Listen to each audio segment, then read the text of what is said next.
It's in Latin and it means university today, but the original meaning of Alma Mater is the mother that nourishes, or the feeding mother.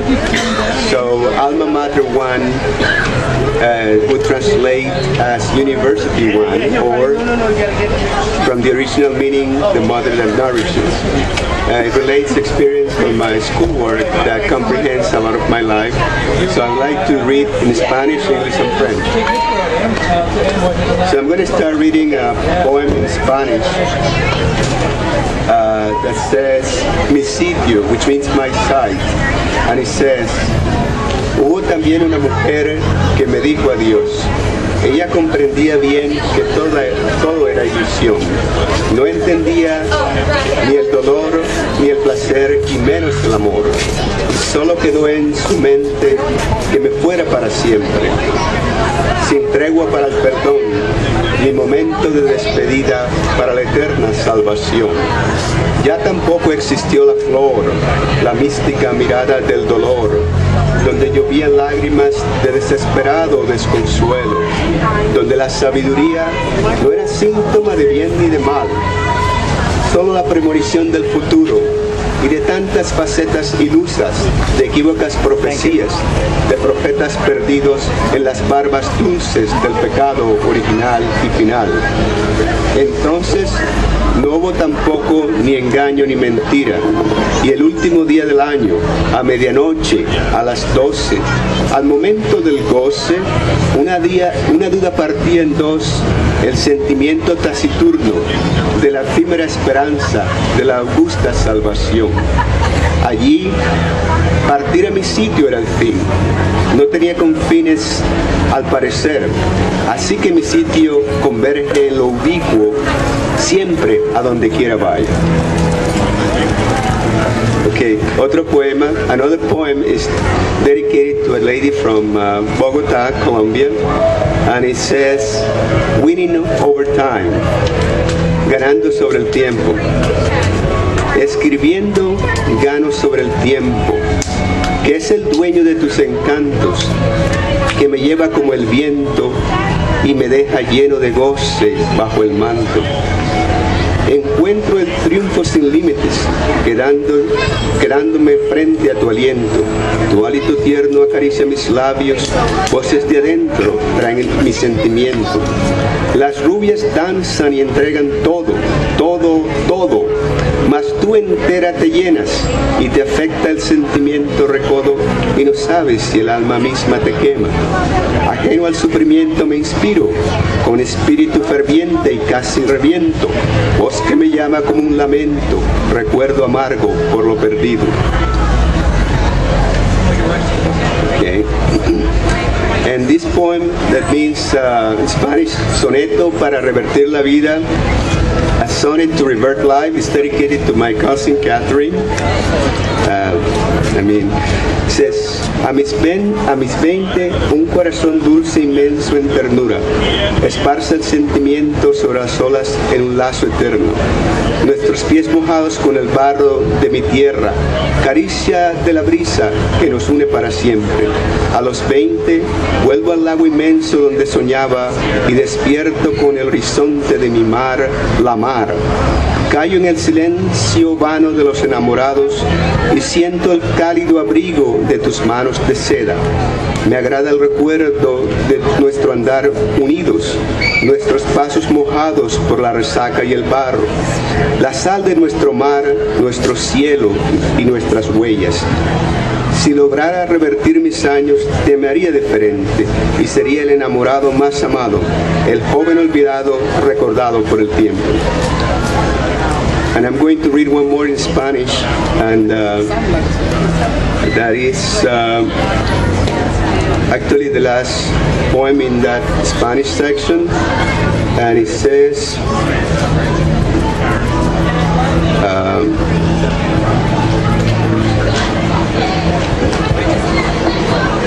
the title of the poem is Insomnio Vespertino.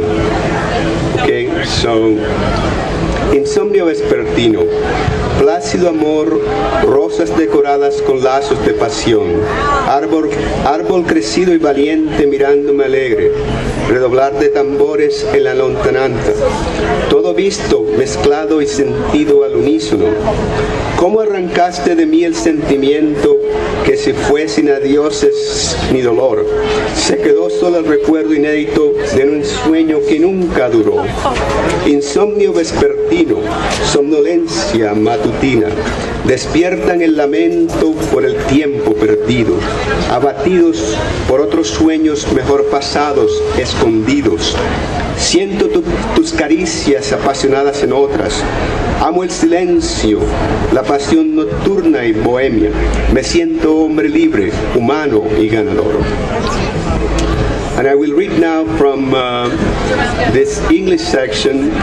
I'm going to start reading a poem that I dedicated to my father, Julio, since his Father's Day. And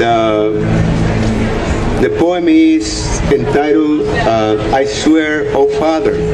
But the title is actually in Latin as well. It says Jurum Jurum Pater, from a famous Ovid by Ovid, who is a Latin poet from the ancient Italian region.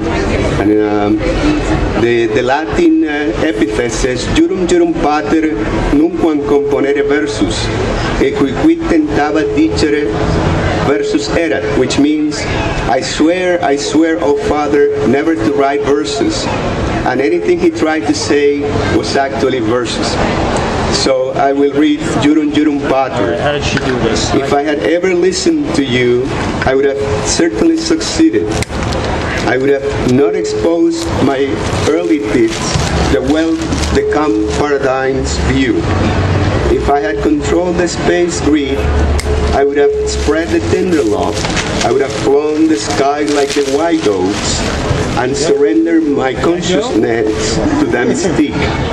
Had I delivered no pure flowers, no roses, no carnations, nor tulips, that feeling would have died below ours. If I had chanted those songs to the mother nature, I would have had other reasons to conquer la solitude, the golden ring, and recall my brothers. Okay, the next poem is entitled I Saw the Moon. Dedicated it to a classmate, and it says so. I saw the moon after the eclipse, after I saw Venus, and she spelled love. I saw Venus crossing my window at dawn, after I missed the eclipse. I saw the moon spelling love, the other side of Venus. Elliptical wanderers over the sky, I saw the vivid moon, looking more awakened than the earth itself, quiescent side to side, and cleansed out of the dark. I saw the moon after I saw Venus, and she spelled the word love. I saw the moon knitted in the sky, dreaming reveries of young illusions, and I saw the apple moon bright, looking at Venus, saying love, and I woke up and walked the dream on the stony moon, the brightened Venus, the lonely wanderer, dreaming just dreams. The lonely wanderer, dreaming just dreams.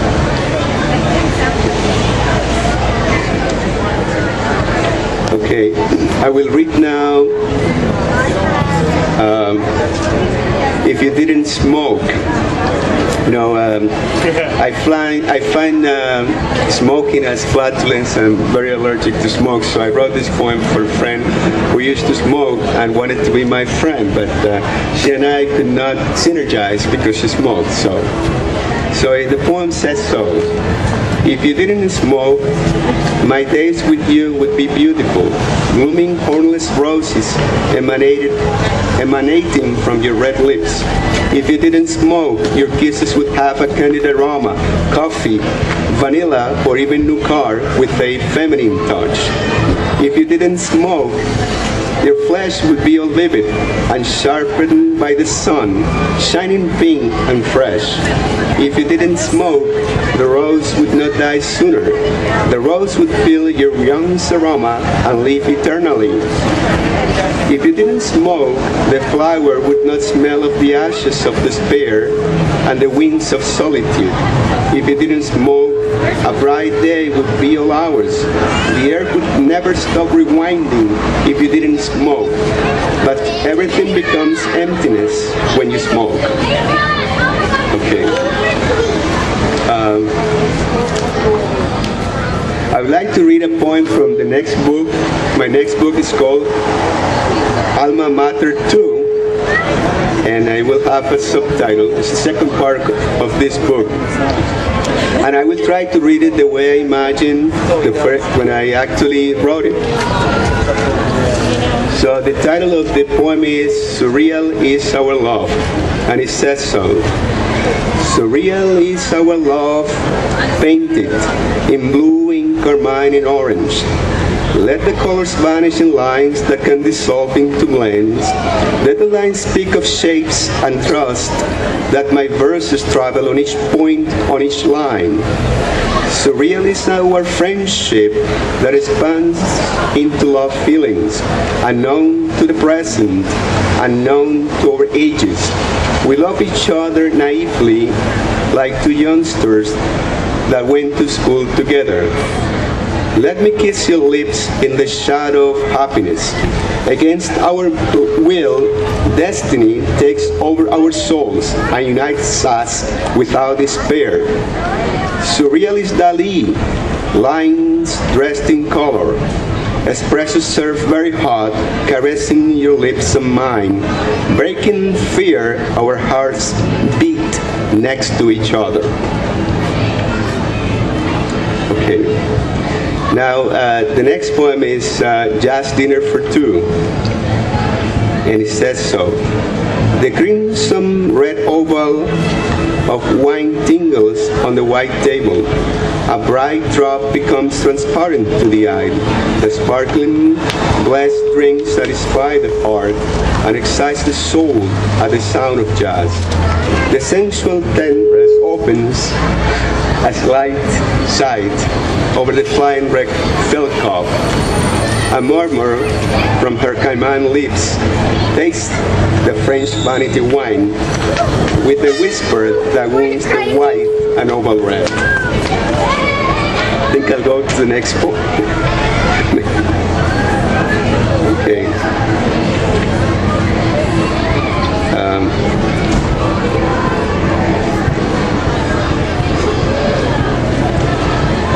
Okay, I wrote this poem in a diner one time overnight, late at night, and it says The Blueberry Moon. The Blueberry Moon is a poem that was written on the Lost Poem by the same title, as I tried to remember what I had written, so it says so. The Lost Poem inspired the Blue Moon. The Lost Poem inspires the Blue Moon. Tender, cloudy, nuanced by the quiet night, rewritten well over every golden word of love. Transcendental freedom, mystic love, magic dream, colorful flowers, white roses, blue honey melted, transparent in the dark, luminous at light. The juicy moon, sweet like milk and honey, satisfies the inspired nude with perfect words. Uncountable dream, vigorously hit by the wind, smooth, light and night, gracious like the mind. The moon melts like a warm blueberry French toast, unequal feelings, unexpected farewells, forgotten glory, candid nude. She's in the middle of the night, rewritten pleasure, glorious freedom, silent night. The next poem, Intellectual Elite, is dedicated to the great people of silence, and it says, Intellectual elite, Symmetric perfection derives strength, the sharp eyes, the beauty in the heart, the motherly nuance that makes the big fast, robust feeling, reaching the path through the end. The perfection of shapes is gestalt without myths. The geometric imagination goes beyond any dimension. The wonders of lines deceive all natural counts, shaping, entangled, the imagined ideas to come. The matrices of all thoughts convey the new findings. They gather with passion in art and pervasive science to discover the new facts leading the real world. They awaken the imagination with celestial aroma. They distinguish the physical rules of love and her chemistry, and in astral dimensions join their eyes tightly together. So I'm going to read the next poem that is called, it's entitled Declaration of Love. Declaration of Love as an epithet by French poet Alfred Musset, who was one of my favorite poets, French poets, for a long time while I was a kid. And it says, On ne badine pas avec l'amour. So the poem says, Forgive me for loving you, young flower. I wish we had the same dream like the other night. I wish that our hands together could travel the remote realm, that no distance or time would ever separate us. I wish that I could caress the petals of your face, the candid look that blazes all my being, that I can definitely dream that there is no time or space, that every incomplete verse is just yours. In the end, you win. You get it in writing. My declaration of love to you, all you dreamed for and wanted from me. Forgive that I may not quite understand how the feeling that once joined us vanished in the air, how the gap, the space, is stronger than my verses. Forgive for not being upfront and honest, that I sense I wanted more than being your friend. As I dream each night with the sound of your voice, your words that are petals of the blessed flower. Forgive, since there is no way I can stop the feeling, the dream, the growing lovely song, the sharp sound of the strings that render my first aid, my violin suddenly breaking the silence of fine arts. Forgive if I do not say I love you, but I do. The path is set, the word is said, and I fly. I go away to dream again that I have you. I need the silence, the western serenade. Forgive for loving you is my endless dream, as I know you also dream the same dream I do. And I want to break the barrier of time and space and forever surrender our souls to the magic love. Your candid rose, wet lips, sweet and mine on contact, the night illuminating the bright stars, little dots sparkling the full moon. Je t'aime. When I pass near you, I say each time, whispering the sound of happenings, the years to come. First in the new century calendar, Je t'aime. The sun wakes us up, unknown to the present, the past, the future, unknown to our everyday joy, strange to my solitude, our recall. Je t'aime. The Gallic voice rises up under your surrounding path, straight, feeling your body next to mine, and the dream wakes us up and becomes real. I'm going to read another poem, but I don't know if it's appropriate to read here. Maybe.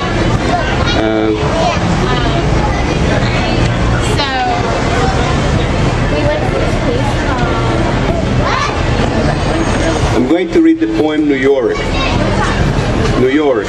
The sky is no longer the limit. The horizon is the city's profile.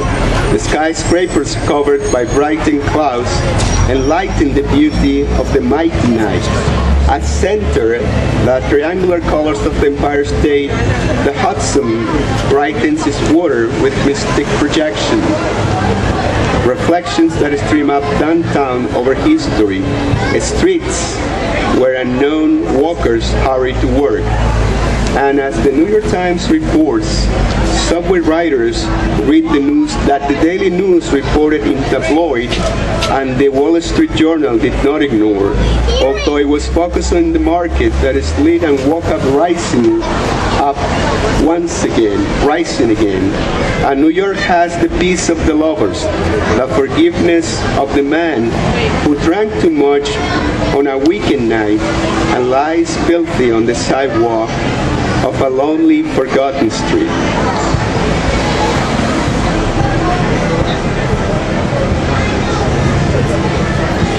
The next poem is entitled The Remains of a Constellation, and actually is a redoing of a much longer poem that I actually lost as one hard drive from my computer broke. So it says, The Remains of the Constellation.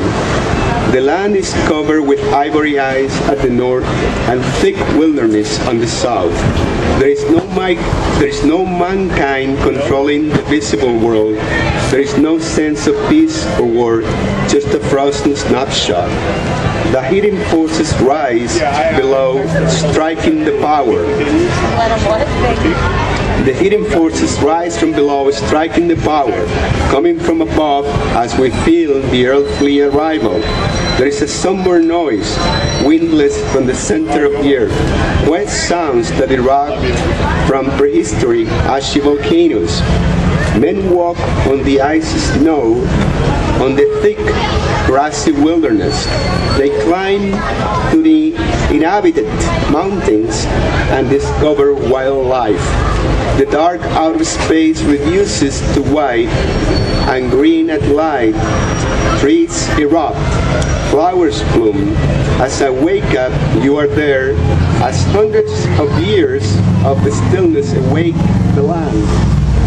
From his very lethargic mind, the spirit works as the word, in a more nature, in a more men and women love the land, quietly sink into the waters, seeking to clean their nude bodies from the cosmic dust that vanished away with the first wind. That blue nature alive after all the stars burst far apart, and there was such a great thunder and lightning wonder when the water rose up and waves washed ashore. The thunder became the word that spread the message, gracefully clearing the day with illuminating bright sunlight. The bluish sky now spreads over the land and links the horizon to the calm, transparent waters, retelling the merry story that we are alive and well despite the long thunder's lightning, and the sky sends the message that we are in fact all that remains from the constellation. So we are actually the remains of the constellation in this point. Okay.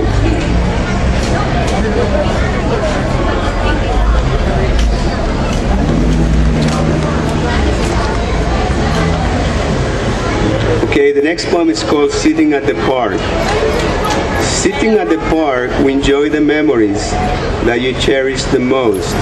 Like in a long, never-ending love, no rhythm inspires my poem. No music sounds together with it. Only a childish sadness raises my concern for your confusion to be far away. For your casual dress drives a rosal into my fantasies, my secret reveries with you, just you. Our words take tones that I can hardly utter when your mouth comes too close to mine. The buzzing breeze that caresses us is blessed air that inflates sudden despairs, sinister nuance for a simple love that stops counting the passion songs, strong the mutual feelings never to be surrendered apart. So I will now read in French a few poems. So I'm going to try to read a few poems in French. So the French poems were the last to be written. I actually started writing a poem for a classmate, for a student at Rutgers, I recall, in 2006, and then I continued writing. So here is the first poem, and it says racine, which means roots. So it takes back some of the French roots. And it says so, racine. Je retrouve mes racines au jardin de Luxembourg. Et j'y vois mon petit frère aîné Henri, disparu un jour sous la pluie, un orage qui pleuvait de rêves fruits. Mon petit frère qui n'est jamais revenu de l'école catholique. J'ai retrouvé sa figure comme des vieilles portraits que je garde de lui encore. Et à nouveau, j'ai vu sa figure, son visage, sa petite silhouette, à l'âge perdu, l'âge sans raison. So that basically tells the story of my little brothers, actually my little elder brother, as the poetry said, who disappeared when I was a little kid. So he came, apparently he came back. Okay, the next poem is called Rouge, which means red, the color, okay? Rouge comme le carmin de tes lèvres, autant rouge que ton cœur. Ce rouge qui nuance la blancheur de notre lit ce soir. Rouge, rouge, rouge, toujours rouge pour la première fois. Rouge, c'est la couleur de l'amour qui nous unit toujours. Okay, the next poem is called La Brise. It's entitled La Brise Marine, which means the sea breeze. Okay, actually there is a poem with a similar name, Brise Marine, without the article by French poet Mallarmé, but it has nothing to do with it actually. I just learned that afterwards. And La Brise Marine says, La brise marine m'apporte de bonnes nouvelles, comme quand nous étions des enfants, quand je jouais de rêveries fantastiques, dont j'y pensais comme si je commençais une nouvelle vie tout près de toi, puisque tu ne rêvais plus de moi, parce que c'était toi qui avais tout oublié, et à la fin, il n'y avait que d'autres vérités, lesquelles me semblaient des mensonges, comme si tu en avais tout inventé, pour que je ne puisse plus te demander la raison, le vrai mystère de ton oubli. C'est pour cela que la brise marine court sans s'arrêter, musicale et avec un air chaud et silencieux. Elle ne dit plus de mots incertains ou inconnus, mais se raconte encore l'histoire de notre amour. Okay, I will read now. I hope my accent is not too heavy, my French accent. Okay, the next poem is called Crêpe au sucre. Crêpe au sucre, aussi douce que tes lèvres. Crêpe au sucre, sensuelle et mystique, tentative d'amour, éternelle la passion qui dit bon appétit. Okay, the next poem is entitled Paris. Paris, elle était belle, belle comme elle est aujourd'hui. Mais ma muse ne s'élevait pas, même quand je buvais le jus de pamplemousse au petit restaurant de Montparnasse. Et maintenant, Je crois que c'était la solitude de devoir marcher à travers chaque rue de la grande ville, comme un étranger de bonheur, ce qui menaçait ma paix intérieure à toute face, comme pour l'agent de police qui n'avait pas le temps de parler. Et juste comme lui, j'oublie les mémoires singulières qui nous séparent toujours, qui nous joignent sans raison, qui nous chantent silencieusement à travers de véritables vers d'autrefois. Comme elle a toujours cette belle Paris, illuminée par les beaux sacs qui racontent son histoire. Actually, the poem relates that as I went to Paris a few years ago, and as I walked through Montparnasse, there were these ladies, American ladies and Dutch ladies, that went to talk to a police officer. The guy looked like the detective in the movie The Code, the Da Vinci Code. So I remember him quite well because he looked like the actor in the movie.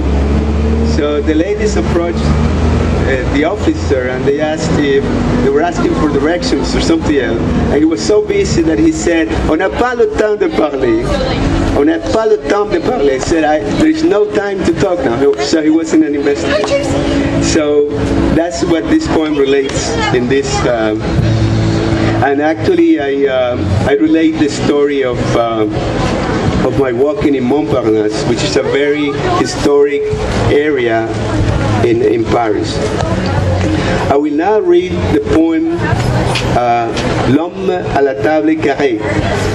L'homme à la table carrée is a poem that relates a dream and a recall. The dream is actually where the table, in the dream, the table that I speak about is seen as rectangular, it's seen as square, but in reality it is recalling a child memory, actually, where I see probably some authority figures from my school when I was a little kid.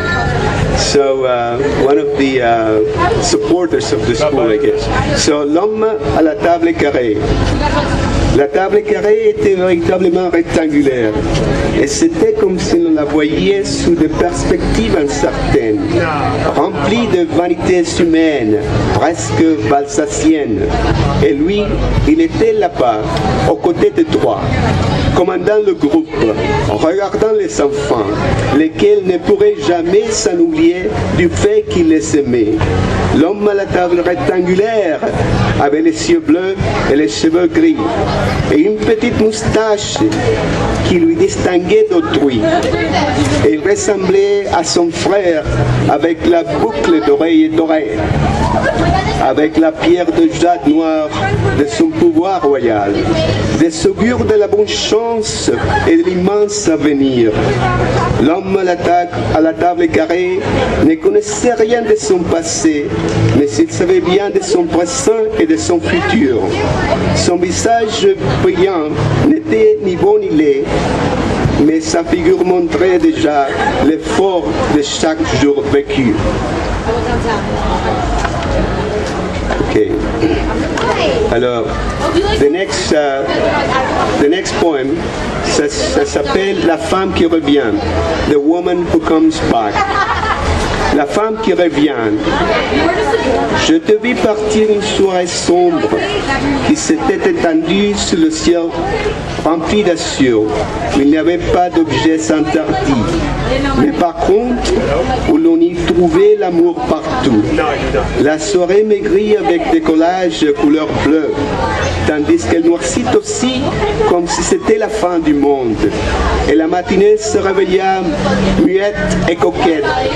Mes voix d'autrefois nourrissent ma solitude, se dépêchant à cause de ton habitude silencieuse, ton mystère inconnu sur la raison incertaine, mais moi qui me mène vers ta silhouette nue, presque morbide, me remplie d'une finesse unique, ta tendresse féminine qui me remporte ta candeur. Fleur d'avril qui fleurit aussitôt et s'ouvre fragile. Et enfin, je te trouve belle, si belle, plus belle qu'aucune femme jamais retrouvée. Okay, the next poem is entitled Melancholy. Mélancolie. La nostalgie à cause de ton amour me remporte de la mélancolie. Le paradis perdu, rue parisienne mouillée par le hasard, qui m'apporte de véritables surprises, plaisir pour lequel l'on n'avait aucun plan. And I'm going to read one more. The next poem is entitled Parisian Woman, Parisienne. Tu chantes dans mon cœur comme tu vis sans souffrir. Tu es la figure du bonheur qui rentre dans ma vie. Tu chantes dans une petite maison sans te proposer aucune explication et sans révéler ta sensuelle passion, puisque tu cherches ainsi mon pardon. Tu dis de grandes bêtises qui s'ouvrent silencieuses comme une grande chambre remplie de lourdes valises. Je t'aime encore, je te dis, et moi aussi, je chante des chansons qui dorment candides sur notre lit, écoutant ma voix qui rend la compassion. And I'm going to read one more poem in French that relates the story of the Nouvelle France, the New France, and that was the French territories in the U.S. Around the time Napoleon sold Louisiana to Jefferson. So, un voyage de rêve. The poem says, voyage de rêve.